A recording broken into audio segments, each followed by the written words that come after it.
மாகாண கல்வி திணைக்களம் LMDM அலகினால் நடத்தப்படுகின்ற காப்போத சாதாரணதர மாணவர்களுக்கான மீட்டல் செயற்பாட்டில் உங்களை சந்தித்துக் கொள்வதில் மகிழ்ச்சி அடைகின்றேன். தமிழ் மொழியும் இலக்கியமும் பகுதி 3 இன்று நாம் நோக்க இருக்கின்றோம். இந்த வினாத்தாளுக்குரிய நேரம் பிள்ளைகள் 2 மணித்தியாலங்கள். இந்த வினாத்தாள் பற்றிய அறிவுறுத்தலுக்குள்ளே நாம் முதலில் நுழைவோம்.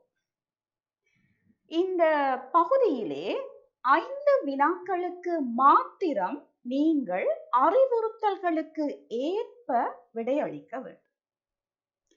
அதுல பாத்தீங்கன்னு சொன்னால் முதலாவது வினா உங்களுக்கு 10 வினாக்கள் கேட்கப்பட்டு அந்த வினாக்களுக்கு நீங்கள் சுருக்கமான விடை எழுதுகின்ற அமைப்பிலே அமைந்திருக்கும். இந்த வினாக்களுக்குரிய புள்ளிகள் 20 வழங்கப்படுகின்றது. இரண்டாவது வினா நீங்கள் தமிழ் இலக்கிய தொகுப்பிலே கற்ற செய்யுட்பகுதிகள் உரைநடை பகுதிகளை அடியொற்றியதாக அமைகின்றது. இதுல பாத்தீங்கன்னா பெரும்பாலும் 3 செய்யுட்பகுதிகளும் 2 உரைநடை பகுதிகளும் அமைவதை பார்க்கலாம். அப்ப நீங்க கற்ற ஏதாவது செய்யுட்பகுதிகளை அடியொற்றி சுருக்கமாக விடையளிக்கின்ற முறையில் தான் இந்த வினாக்கள் அமைந்து வரும். இல்ல மூன்றாவது வினா உங்களுக்கு தெரிவு செய்யக்கூடிய ஒரு வாய்ப்பை அளிக்கின்றது. 2 வினாவை தருவார்கள். அதிலே நீங்கள் ஒரு வினாவை தெரிவு செய்து விடையளிக்க வேண்டும். அதே போல 4வது வினாவும் அதே அமைப்பிலே தான் அமைந்து வரும். இந்த 5, 6, 7 வினாக்களுள் பிள்ளைகள் நீங்கள் யாராயினும் ஒரு வினாவை தெரிவு செய்து விடையளிக்க போறீங்க. அந்த அமைப்பிலே இந்த வினாப்பத்திரம் அமைய உள்ளது. இந்த வினாத்தாளுக்குரிய புள்ளிகள் மொத்தமாக 80 புள்ளிகள்.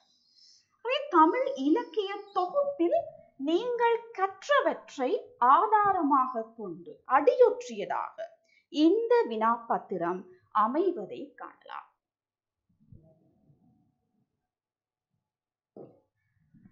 இதில் நான் முதலாவது பகுதிக்குள்ளே செல்ல இருக்கின்றேன்.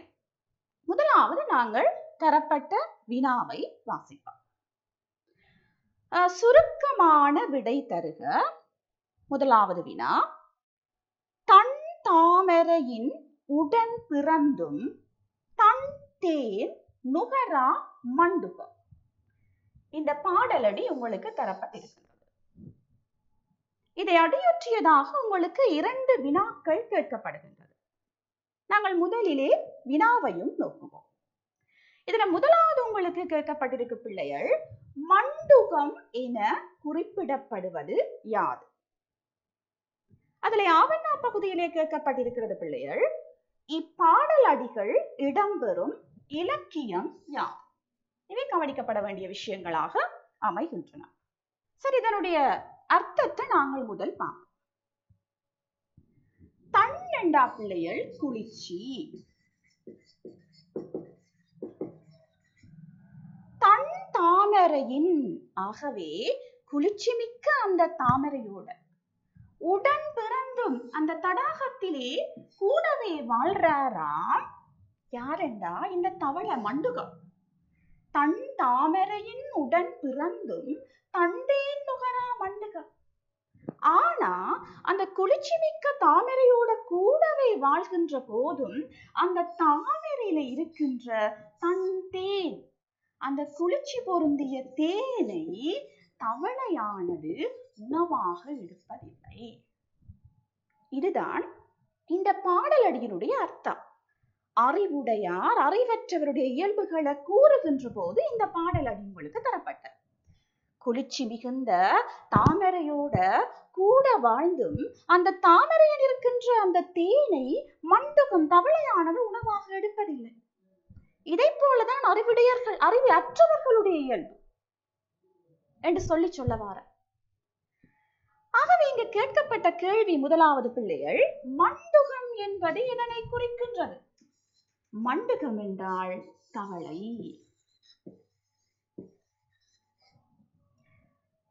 இரண்டாவது வினாவை பார்ப்போம்.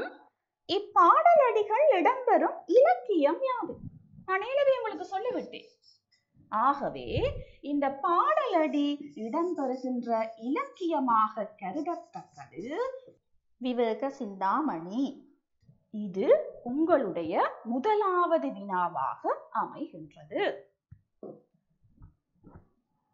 இரண்டாவது வினாவை பார்ப்போம். கைரவமும் தாமரையும் கமல் பழன குறு நாட்டில் கலந்து வாழ. இது உங்களுடைய இரண்டாவது வினா. கேள்வியை வாசிட்டு அப்புறம் நான் செய்யுளுக்கு திரும்ப போறேன். இதுல வினா ஒன்று உங்களுக்கு கேட்கப்பட்டிருக்க பிள்ளைகள், கைரவம் என்பது எதனை குறிப்பிடுகின்றது? இரண்டாவது கேட்கப்பட்டிருக்குது, குருநாடு என்ற பெயரால் குறிப்பிடப்படும் தேசம் யார்? இந்த பாடலடியை நீங்க முதல் எங்க படிச்சிருக்கிறீங்க அதை நினைவுபடுத்திக் கொள்ளுங்க. நீங்கள் கிருஷ்ணன் தூது பற்றி படிக்க இந்த பாடப்பரப்பை பற்றி படிச்சிருக்கிறீங்க. பார்ப்போம் முதல் அர்த்தத்தை. கைரவம், கைரவம் என்றால் ஆம்பலை குறிக்கின்றது. கைரவமும் தாமரையும் உங்களுக்கு தெரியும். கமழ்தல் என்றால் என்ன? வாசனை வீசுத. கமல் பழலம் என்றா பிள்ளைகள் வயல். குருநாட்டில் கலந்து வாழ. இனி நாங்க பொருளை போவோம்.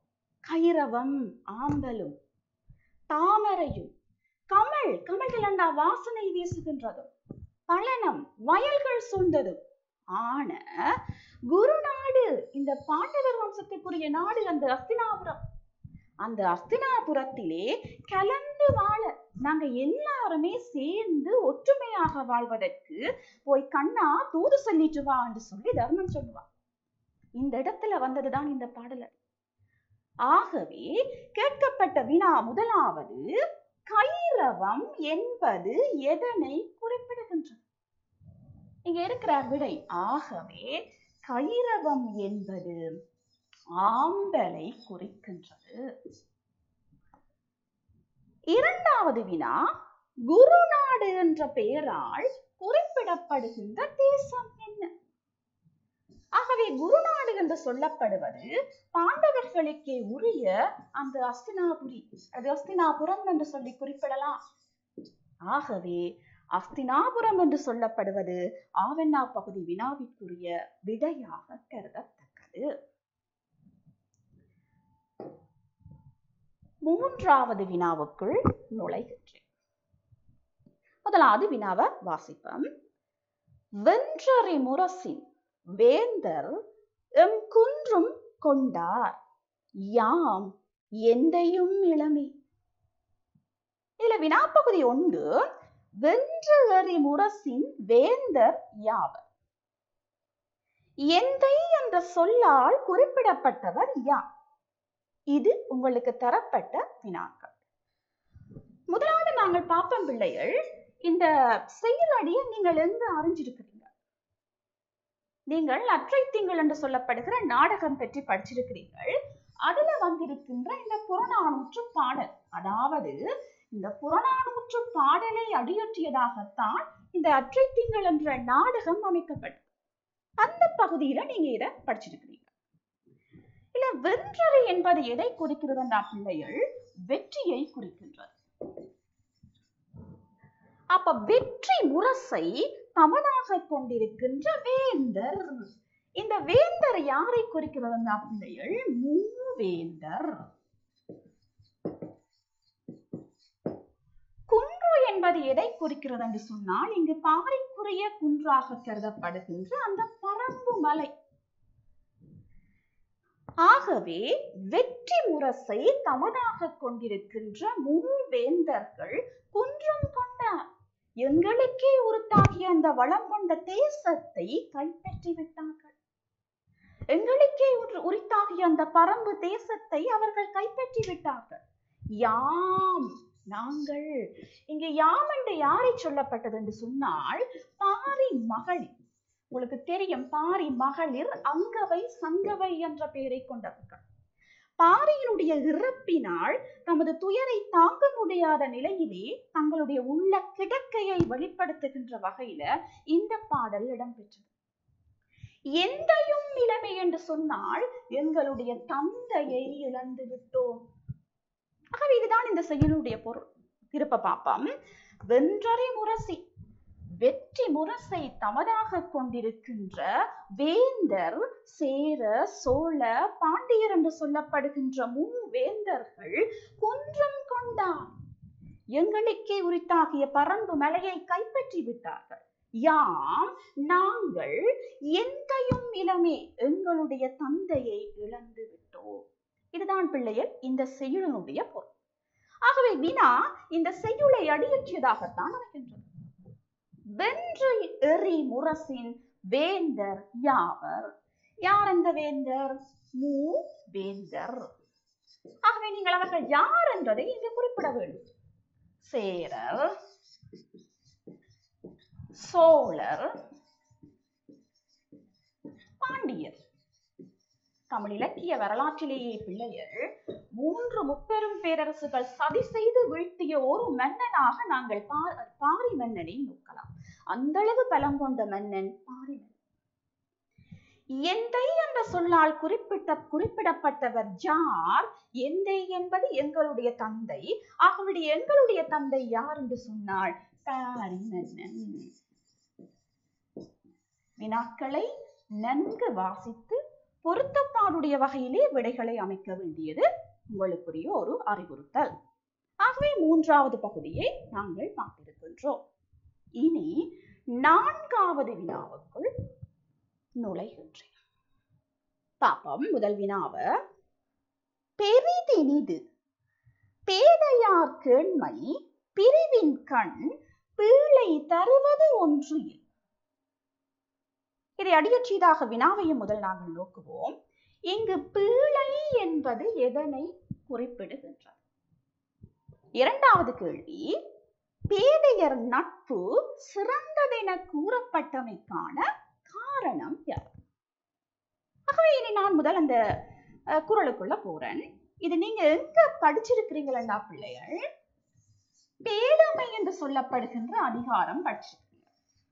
அதிலே அமைந்திருக்கின்ற ஒரு குறள் தான் என்னென்றாலாம், பிரிவின் கண் பீழை தருவது ஒன்று இல் பேதையர் கேண்மை பெரிது இனிது.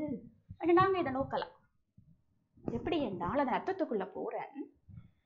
பெரிது இனிது, மிகவும் இனிமையானது எதுவென்றால் பேதையர் கேண்மை.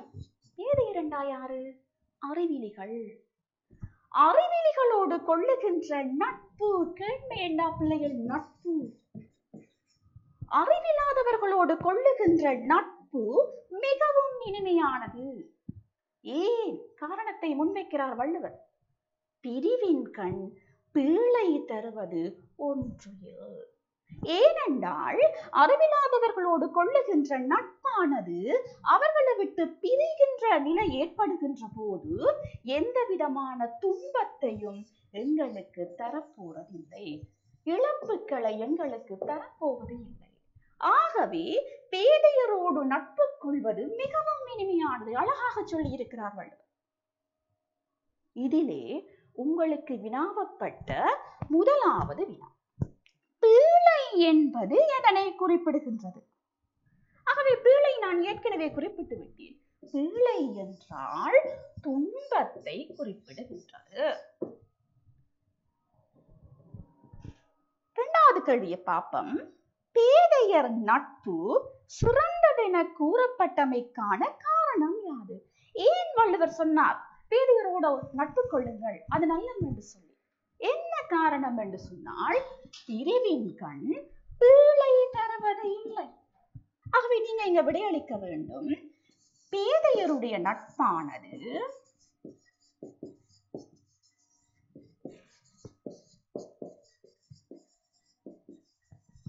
பிரிவின் போது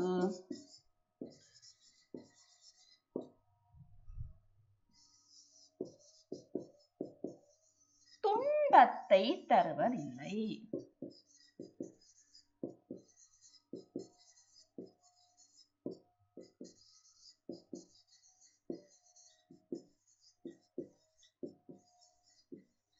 ஆகவே பீழை என்பது துன்பத்தை குறிக்கின்றது, பேதியருடைய நட்பு சிறந்தது என்று சொல்லப்பட்டமைக்கான காரணம் அது பிரிவின் போது துன்பத்தை தருவதில்லை.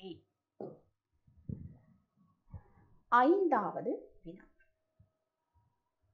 இந்த கம்ப்யூட்டரும் அப்படித்தான் அட்சய இருதய கலையில் கை தேர்ந்ததாக இருந்தது. இது நீங்கள் எங்கே கற்றிருக்கிறீர்கள் என்று சொன்னால், கம்ப்யூட்டர் என்று சொல்லப்படுகிற சிறுகதை ஒன்று பற்றி படிச்சிருக்கிறீர்கள். அதுல இருந்து இந்த உரைநடை பகுதி போடப்பட்டிருக்கின்றது. வினாக்களை பார்ப்போம். இங்கு அட்சய இருதய கலையில் சிறந்த மன்னனாக குறிப்பிடப்பட்டவர் யார்? இது முதலாவது வினா.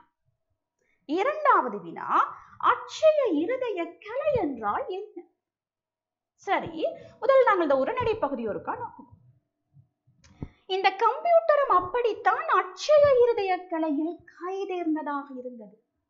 ஏன் இந்த விஷயத்தை கொண்டு வந்து இந்த கதாசிரியர் அதுக்குள்ள புகுத்தி இருக்கிறார்? அது எதை குறிப்பிடுகிறது என்று சொல்லி பார்த்தோம் என்றால், நல்ல தமயந்தியினுடைய இரண்டாவது சுயம்பரத்துக்காக இருதுவர்ணன் என்ற மன்னன் தேரிலே வேகமாக சென்று கொண்டிருக்கிறான். தேர் சாரதியாக அந்த இடத்திலே, தேர் பாகனாக அந்த இடத்திலே இருப்பவர் வந்து நள். அப்ப தேர் வேகமாக போய்கொண்டிருக்கின்றது. ஒரு சமதரையிலே போகின்ற வேளையிலே ஒரு மரத்திலே ஏராளமான கனிகள் காய்த்து குலுங்குகின்றன.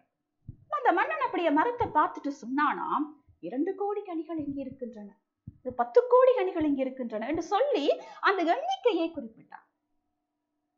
ஆகவே இங்கு அட்சய இருதய கலையில் சிறந்த மன்னனாக குறிப்பிடப்பட்டவன் யார் என்ற வினாவிற்கு இருதுவர்ணன் என்ற விடை சரியாக வரும்.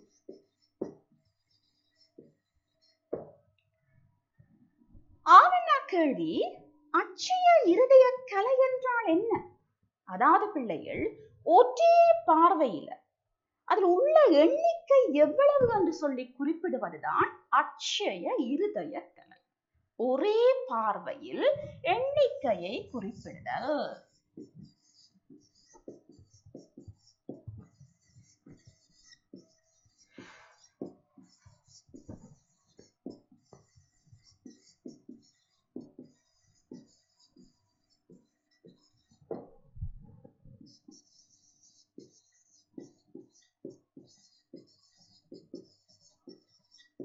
ஆகவே இவ்வாறு இந்த வினாவிற்கு நீங்கள் விடையளித்தீர்கள் என்று சொன்னால் அது சரியான விடையாக அமையும்.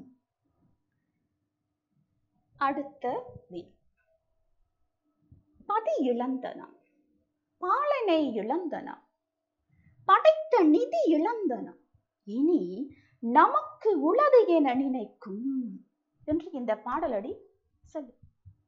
வினாக்களை நோக்கிவிட்டு முதல் சொல்வோம். பாலன் என குறிப்பிடப்பட்டது சிறுவனுடைய பெயர் யாது? பதி, நிதி எனும் சொற்களின் பொருளை குறிப்பிடுக.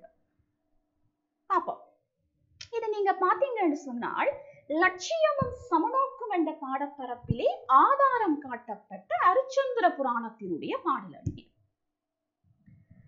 இந்த பாடலடி எதை சொல்லுது?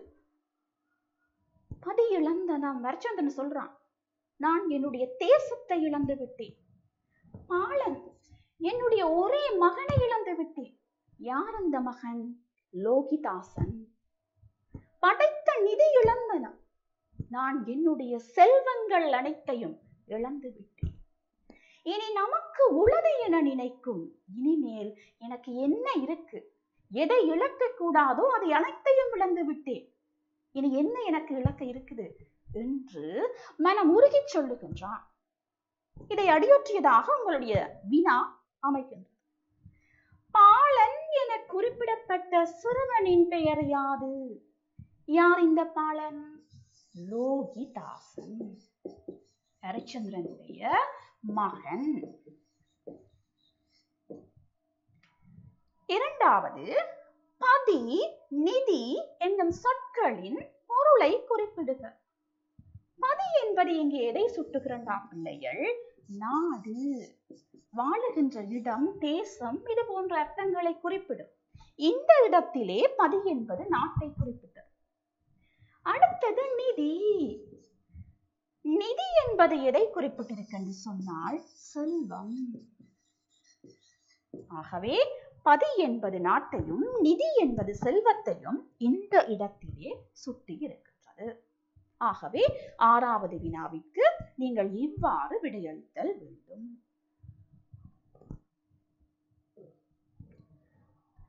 7வது வினா. தெய்வம் உணாவே மா மரம் புல் பறை செய்தி ஜாலின் பகுதியோடு அவ்வகை பிறவும் கருதன மொழி. சரி, இந்த பாடல் எங்கே அமைந்திருக்கின்றா பிள்ளைகள்? இந்த சூத்திரம் ஒன்று தொல்காப்பியத்திலே இருக்கிறார்.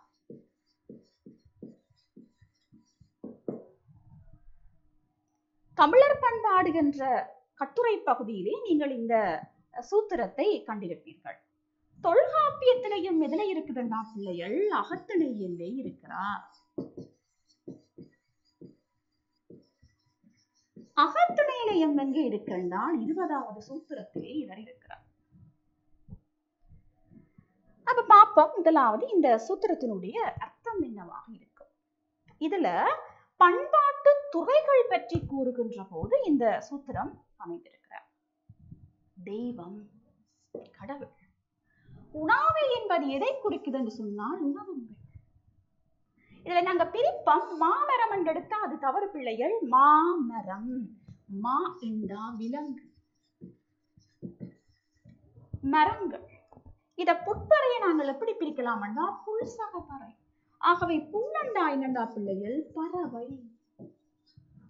பறை என்பது உங்களுக்கு தெரியும், ஒவ்வொரு நிலங்களுக்கும் ஒவ்வொரு பறைகள் உரித்துடையனாக வகுக்கப்பட்டிருக்கின்றன. இலக்கணம் கூறுகின்றது. செய்தி அந்த நிலத்தினுடைய தொழிலை அடியொற்றியதாக வரும். யாழ் இசைக்கருவிகளை அடியொற்றியதாக வரும். ஒவ்வொரு வகை இருக்கின்றது யாழிலே. அவ்வகை பிறவும் இது போன்ற பிறவும் கற்றுவென மொழிப. ஒரு நிலத்திற்குரிய பண்பாட்டு கூறுகள் கற்று பொருட்கள் என கூறலாம் மொழிப. இது இந்த சூத்திரத்தினுடைய பொருள். ஆகவே இதை அடியொற்றித்தான் வினா அமைகின்றது. இச்சூத்திரம் அமைந்துள்ள இலக்கண நூல் யாது? விட இருக்கிறார் தொல்காப்பியம். தொல்காப்பியராலே இயற்றப்பட்டதாக கருதப்படுகின்ற ஒரு இலக்கண நூல். இதுல 2வது வினா, கருப்பொருட்கள் என்றால் என்ன? கருப்பொருட்கள் என்றா பிள்ளைகள் ஒரு நிலத்தினுடைய பண்பாட்டு கூறுகளை எடுத்துரைப்பது. ஆகவே நீங்கள் எழுதிக் கொள்ளலாம் விடை, நிலத்தினுடைய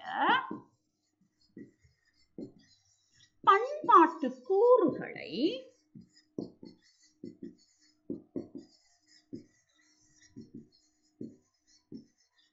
எடுத்துரைப்பன.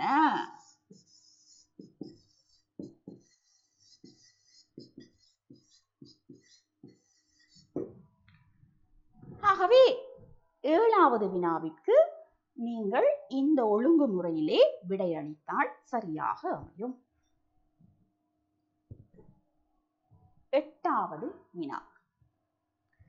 கோக்கள் வைகும் முற்றத்தான் முதல் தேவி 3 உலகும் ஈன்றானை என்று இந்த செய்யுளடி நகர்ந்து செல்கின்றது.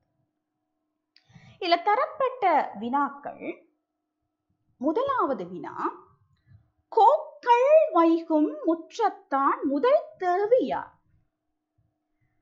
3 உலகையும் ஈன்றவன் என குறிப்பிடப்பட்டது யார்? இது உங்களுக்கான வினாக்கள். பாப்பம், முதலாவது இந்த செய்யுளடியை நீங்கள் எங்க கற்றிருக்கிறீர்கள்? குகப்படலம் பற்றி படிச்சிருக்கிறீர்கள் பிள்ளைகள். குகப்படலத்திலே நீங்கள் கற்ற ஒரு பகுதிதான் இது. செய்யுளடியினுடைய பொருளை பார்ப்போம். உங்களுக்கு தெரியும், கோ என்றா யாரு? அரசன். ஆகவே கோக்கள் என்று பன்மையிலே சொல்லி இருக்கிறார் அரசர்கள். வைகும் தினந்தோறும் வந்து போவார்களாம். எங்கே என்று சொன்னால், இந்த தசரத சக்கரவர்த்தியினுடைய அரண்மனையை முற்றத்திலே எந்த நாளும் அரசர்கள் வந்து செல்வார்கள். எதுக்கென்று சொன்னால், தசரத மன்னனுக்கு கப்பம் கட்டுவதற்காக. ஆகவே அப்படிப்பட்ட முற்றத்தை கொண்ட தசரத சக்கரவர்த்தியினுடைய முதல் தேவி. யார் இந்த முதல் தேவி? தசரதனுக்கு 3 மனைவிகள், கோசலை, கைகேயி, சுமித்திரை. ஆகவே இங்க முதல் தேவியாக கருதப்படுபவள் யார் என்று சொன்னால் பிள்ளைகள் கோசலை. அடுத்தது சொல்றார், 3 உலகம் ஈன்றானை முன்னேன்றானை என்று அந்த செயலுடைய நகர். இல்ல 3 உலகம் ஈன்றவன், இந்த உலகை படைத்தவன் யார்? பிரம்மன். ஆகவே இந்த இடத்திலே பிரம்மனை சுட்டுவதற்காகத்தான் இந்த அடி பயன்படுத்தப்பட்டிருக்கின்றது. எனவே நாங்கள் வினாவுக்குள்ள பார்த்தோம் என்றால், கோக்கள் வைகும் முற்றத்தான் முதல் தேவியா விடை அமைக்கின்றது கோசலை.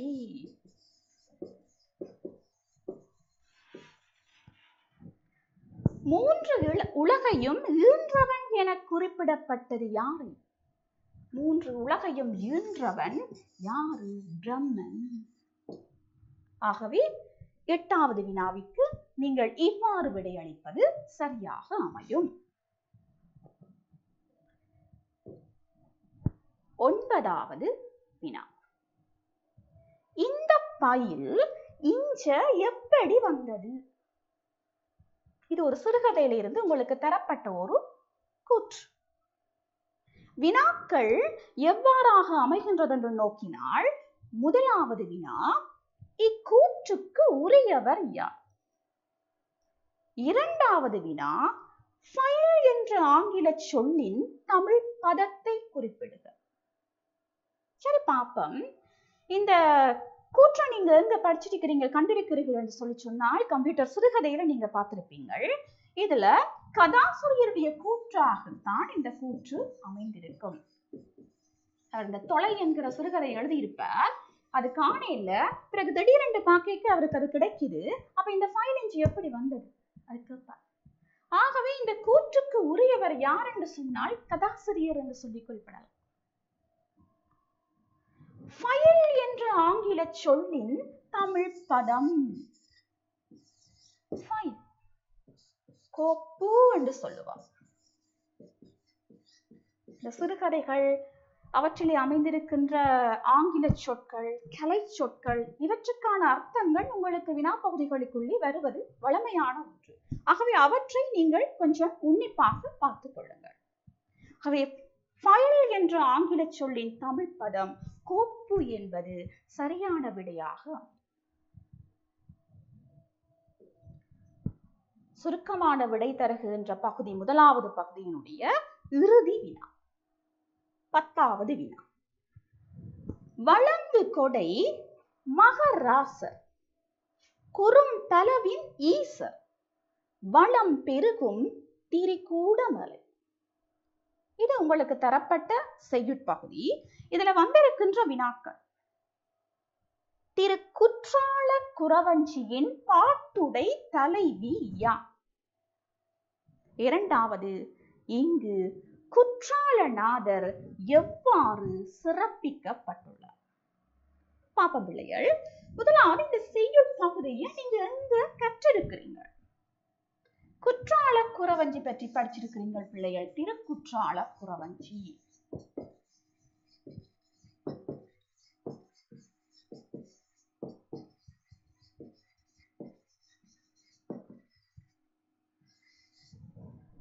இந்த திருக்குற்றால குறவஞ்சியில தான் இந்த செய்யுளடி அமைந்திருக்கும். பாப்பம், வழங்கு கொடை.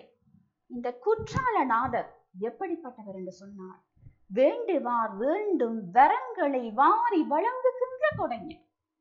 ஆகவே இது குற்றாலனாருடைய சிறப்பாக வழங்கு கொடை, கேட்பதை வாரி கொடுப்பவர், கொடைஞர், வள்ளல் என்று சொல்லி சொன்னார். மகராசனவர்.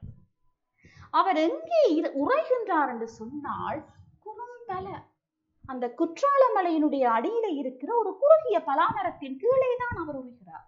ஈசர், அவர் எல்லாருக்குமே தந்தையானவர், முதல்வரானவர், மூலவரானவர். வளம் பெருகும் திரிகூட மலை, அப்படிப்பட்ட இறைவன் அங்கு இருப்பதாலே அந்த குற்றால தேசத்திலே வளங்கள் எல்லாம் கொளிக்கின்றன. அந்த திரிகூட மலை, இறைவன் உரைகின்ற அந்த திரிகூட மலையின் சிறப்பு இது என்று சொல்லி இந்த பாடலடி நகர்ந்து செல்லும். இதிலே கேட்கப்பட்ட முதலாவது வினா, திருக்குற்றால குறவஞ்சியின் பாட்டுடை தலைவி யார்? உங்களுக்கு தெரிவு செய்யப்பட்ட சில பாடல்கள் தான் உங்களுடைய சிலபஸ்ல அமைந்திருக்கிறது. இந்த திருக்குற்றால குறவஞ்சியினுடைய பாட்டுடை தலைவி ஒட்டுமொத்தமாக நாங்கள் பார்க்கின்ற போது பாட்டுடை தலைவியாக யார் அமைகிறார் என்று சொன்னால் வசந்தவல்லி. ஆகவே வசந்தவல்லி என்பது இந்த வினாவிற்கு சரியான விடை. இங்கு குற்றாலநாதர் எவ்வாறு சிறப்பிக்கப்பட்டுள்ளார்? அப்ப வழங்கு கொடை முதலாவது சிறப்பு, குறும் தலவின் ஈசர் இரண்டாவது சிறப்பு. ஆகவே நாங்கள் அதை விடையாக எழுதிக் கொள்ளலாம். என்னவாம்? வழங்கு கொடை. அவர் ஒரு கொடை வள்ளலாக பார்க்கப்படுகின்றார். வேண்டுவார் வேண்டுவதை அருளுகின்ற ஈசர். இரண்டாவது சிறப்பு, குறும் தலவின் ஈசர். குறுகிய பலாமரத்தின்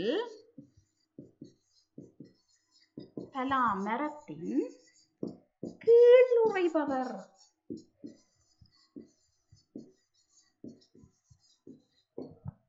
ஆகவே வழங்கு கொடை ஒரு கொடை வள்ளலாக பார்க்கப்படுகிறார். குறும்பலவின் ஈசர் குறுகிய பலாமரத்தின் கீழ் உறைகின்றார். ஈசன் எல்லாவற்றுக்கும் தலைவராக இருக்கின்றார். இந்த விடயங்களை இந்த குற்றாலநாதர் எவ்வாறு சிறப்பிக்கப்பட்டுள்ளார் என்ற பகுதிக்குள் விடையாக நீங்கள் எழுதலாம். ஆகவே இந்த 1 to 10 வரையாக அமைகின்ற வினாக்களை நாங்கள் இங்கு நோக்கி இருக்கின்றோம். இவற்றுக்கு 1க்கு 2 புள்ளிகள் படி மொத்தமாக 20 புள்ளிகள் வழங்கப்படுகின்றன. அறிவுறுத்தல்களுக்கு ஏற்ப செய்யுளடிகள் உரைநடை பகுதிகளை நன்கு வாசித்து இந்த பகுதிக்கு நீங்கள் விடையளித்துக் கொள்ள வேண்டும்.